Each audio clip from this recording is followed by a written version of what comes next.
Maya pressed her employee badge against the scanner one last time, watching the red light blink in rejection. Security had already deactivated it. 23 years of service ended in a 15-minute meeting.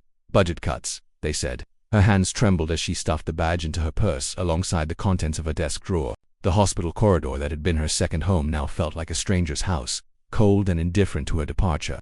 The autumn wind bit through her thin scrubs as she began the long walk home. Her car had died 2 weeks ago, and with bills piling up, she'd been taking the bus. But today, missing the last one felt almost poetic. Before we continue, if you believe kindness always finds its way back, hit that like button and subscribe, because what happens next will restore your faith in destiny. She deserved this walk, this time to process everything crumbling around her. Her daughter's college tuition was due next month. Her mother's medication cost more than her unemployment would cover. Maya had always found a way, always pushed through, but tonight the weight felt crushing. She cut through the park, taking the path she'd walked countless times during lunch breaks, decompressing between 12-hour shifts. The setting sun painted the sky in shades of orange and purple, beautiful and heartbreaking at once. Maya found herself on the bridge overlooking the pond where she'd eaten sandwiches and dreamed of retirement, of time with her grandchildren, of rest that felt earned rather than forced upon her. That's when she heard it. A child's scream, high-pitched and terrified, cutting through the evening air. Maya's body moved before her mind caught up, her nursing instincts overriding her exhaustion. She ran toward the sound, her legs burning, and saw a small boy at the pond's edge, pointing frantically at the water. A girl, maybe 8 years old, thrashed in the middle, her face barely breaking the surface. Maya didn't hesitate.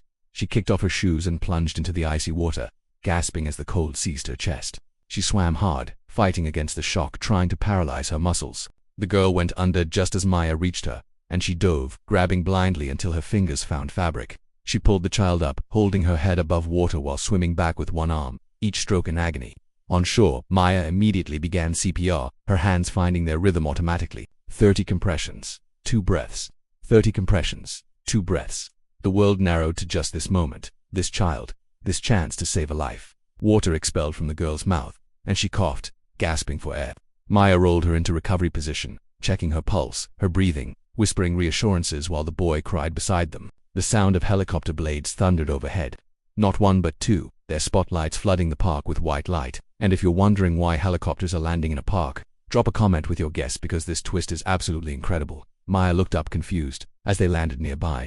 Men in suits rushed out, followed by medical personnel. A woman in an elegant coat ran faster than all of them, collapsing beside the girl. Emily. Oh God, Emily. The woman clutched the child, sobbing. One of the suited men knelt beside Maya. Ma'am, are you the nurse, the one who saved her?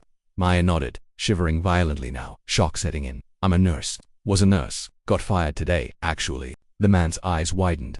He turned to the woman holding the girl.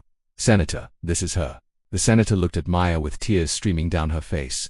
You saved my daughter's life. How can I ever thank you?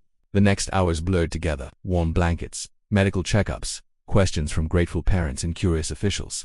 The senator, it turned out, chaired the health committee. When she learned about Maya's termination, her expression hardened with purpose.